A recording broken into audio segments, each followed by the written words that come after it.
Hello guys, welcome back to my channel The Physiosapien, and in this video we are going to learn about the one of the most important modality used in physiotherapy, that is the cryotherapy. So in this topic will be divided into two parts, that is part 1 and part 2. In the part 1 we will be learning about the introduction to cryotherapy, the various principles used in it, the physiological effects and therapeutical uses of cryotherapy, and the indications in which conditions you will use cryotherapy and in which conditions you need to avoid using cryotherapy. And in part 2 we will be learning about the various techniques of cryotherapy, their preparation and their application of the techniques, which are ice towels, ice packs, immersion, ice cube massage and excitatory cold. So what cryotherapy basically is? It is the application of cold for therapeutic purpose. So let's take an example. The most simple example is whenever you get a fever, your mother uses a cold towel so that the temperature of that part of the body reduces. That is the most simple example of using of cryotherapy, using cold water so that the temperature of the body reduces. Okay. And then why is cryotherapy used for? It is used for treatment of acute trauma and subacute injury. You must have seen in a sports match, whenever a player gets injured and a physiotherapist arrives, the first thing that the physiotherapist does is application of cold so that the inflammation subsides and the local temperature of the tissues reduces. So it is used to reduce the tissue temperature, as well as it blocks the pain conduction from that area so that the person's pain is also reduced. So what are the principles which help in the functioning of a cryotherapy? These are the latent heat of fusion and conduction. So what is latent heat of fusion? When conversion of 1 gram of ice at 0 degrees Celsius to 1 gram of water at 0 degrees Celsius. So the temperature doesn't change, but the state changes from solid to liquid. The energy required for this conversion is known as latent heat of fusion. So as the example says, 1 gram of ice at 0 degrees Celsius requires 491 joules of energy to convert to 1 gram of water at 37 degrees Celsius, while the 1 gram of water at 0 degrees Celsius requires only 155 joules of energy to convert into 1 gram of water at 37 degrees Celsius. That's why ice is used as a cooling method, because it can take up more heat from our body tissues. Next is conduction. Conduction is the mode of transfer of heat. So whenever we apply an ice cube or an ice pack on our body, so the heat conducts from the body tissues to the ice pack or the ice cube. So this is conduction. So both of these principles helps in the functioning of cryotherapy. The next is physiological effects of cryotherapy. So before we start with the physiological effects, I need you to note the difference between physiological effects, therapeutical uses and indications. So what is physiological effect? It is the change that a modality brings inside the body. So here, for example, there are circulatory changes and there are neural changes. So these are the physiological effects. Next is therapeutical uses. So to bring about which change, that is to for example, to block the pain gate mechanism or to help reduce spasticity, all these are therapeutical uses. So what change we need to bring, according to that we will find the correct modality. And then what are the indications? Indications are in which condition will you use. So indication is the condition and therapeutical uses is the benefit which we want and that modality provides to us. So remember this basic difference between physiological effects, therapeutical uses and indication. And obviously contraindications is the conditions in which we will not use that modality. Okay. So coming on to the physiological effects of cryotherapy, the circulatory and neural effects. The first one is circulatory effect. In circulatory effect, the most important theory is the Lewis-Hunting reaction. What does it say? That whenever you apply an ice, this is the normal temperature of the body. Okay. So whenever you apply the ice, there is initial vasoconstriction. So it goes towards vasoconstriction initially, so that the blood flow to that area reduces, and thus the inflammation and the swelling is controlled. Okay, so initially to preserve the heat and to prevent swelling, there is vasoconstriction, which is followed by vasodilation. So during vasodilation, what happens? There is increased amount of blood flow.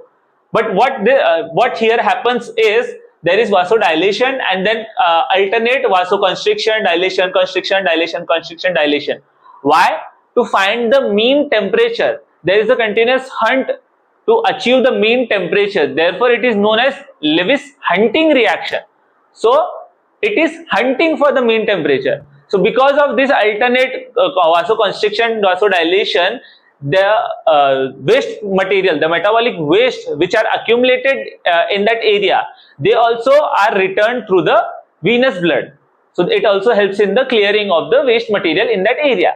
Therefore, we use ice in the acute conditions. Okay. Next is neural effects. We apply ice pack on the skin. Okay, so at the level of skin, there are primary thermal receptors. The thermal receptors are of two types: cold thermal receptors and warm thermal receptors. The cold thermal receptors are very high in number compared to the warm thermal receptors. Therefore, application of ice triggers those thermal receptors, which helps in reducing the impulses, the rate of conduction of impulses. So impulses are conducted by three fibers: the A fibers, the B fibers, and the C fibers. So the A fibers are blocked, followed by B and then C. Thus, this helps in prevention of conduction of pain to the brain. So what are the therapeutical uses of cryotherapy? So the first one is it limits the extravasation of blood into the tissues. Example, following a sports injury. So for example, there is a sports injury and a trauma is caused to the tissue. So on application of ice, it causes vasoconstriction, which helps in prevention of leaking of blood into the tissues. It is also followed by some compression bandage, which further helps in prevention of leaking of blood. Next one is to reduce swelling. So the alternate vasoconstriction and vasodilation helps in the metabolic exchange and the fluid exchange in the tissues. This helps in returning the fluid accumulated into the systemic circulation and thus reducing the swelling at the local level. Okay, next is it aids repair. So the vasodilation helps in increasing the blood flow to that part of the region. It also comes with increased flow of nutrients to that part, which ultimately helps in faster healing of that area. Okay, next is it reduces the metabolic rate. According to the Van 't Hoff's law, it states that for any chemical reaction which can be altered, every 10 degree increase in temperature doubles the chemical reaction, while every 10 degree reduction in the temperature halves the metabolic reaction. Therefore, according to that, the temperature is reduced, therefore the metabolic rate is reduced, which ultimately delays fatigue of that muscle or tissue. Okay. So the next is it removes nociceptor stimulating chemical substances. So the chemical substances which are accumulated in that area stimulates the nociceptors present there and thus causes pain in that region. So the increased blood flow helps in the removal of those chemical substances and then ultimately helps in prevention of the pain. Next is reduction of pain.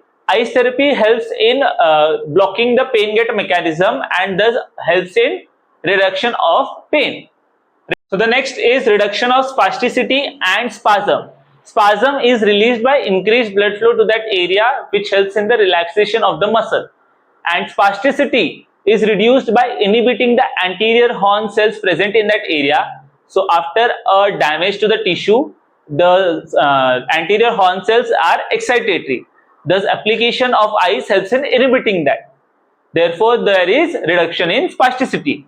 Next is excitatory cold. When ice is applied to a skin where the nerve supply is impaired because of some surgery, okay, if we apply it in a certain way, it excites the anterior horn cells and thus helps in contraction of that muscle. Therefore, it is excitatory cold. So all these are the therapeutical uses of cryotherapy. What are the indications in which you will use cryotherapy?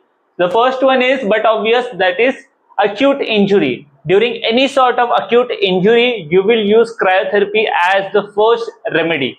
Okay. Next is muscle spasm. To reduce the muscle spasm, you will use cryotherapy. We have talked about it in our therapeutic effects of cryotherapy, why you will use in muscle spasm. Next is in inflammation condition. So the acute inflammatory conditions where there is local inflammation, you will use cryotherapy. Next is spasticity of the muscles in cases of acute pain and in post therapy or exercise. So after a therapy or exercise, to relax all the muscles and help in faster healing of the muscles, you will use cryotherapy. So now you have understood very clearly what is the difference between physiological effects, therapeutical uses and indications. Okay, indications are the conditions in which you will use cryotherapy.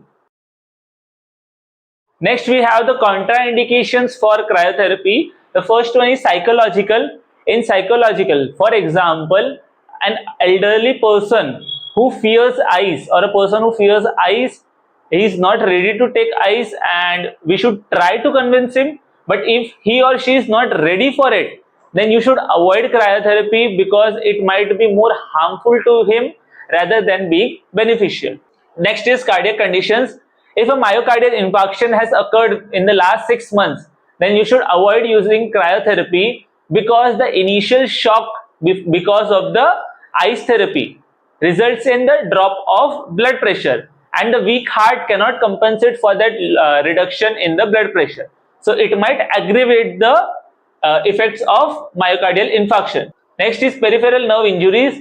If the person has any injury to the peripheral nerve, he or she might not be able to know the change in temperature in the peripheral regions, and therefore it might cause cold shock in that region or cold burns in that region. Therefore, you should avoid it. Vasospastic diseases like Raynaud's disease may get aggravated because of ice therapy. So you should avoid it. So the next is peripheral vascular disease. On application of ice, there is vasoconstriction and dilation. In peripheral vascular disease, there is already reduced blood supply to that peripheral area. So application of ice may even further reduce the blood supply. Therefore, you should avoid it. And the last one is cold sensitivity. Few people in this world are sensitive to cold. There may be rashes or skin reactions on application of ice. So before application of ice to the entire part, you should test it at a small region, and after that, if there is no sensitivity to cold, then you can proceed with the further application. So all these are the contraindications for ice therapy. So here we come to an end to part 1 of cryotherapy. In this we have discussed about the principles of cryotherapy, the physiological effects, the therapeutical uses, indications and contraindications of cryotherapy. In the next video, we will be discussing about the various techniques of application of cryotherapy, the ice bath method, the immersion method, the ice cube method, the ice pack method. All this will be discussed in the next video. Hope you have liked this video and understood everything very properly. This is a theory as well as a practical topic for electrotherapy. And let me know in the comment sections if you have any doubt. You can also follow me on my Instagram. This is Ronak Chandak signing off.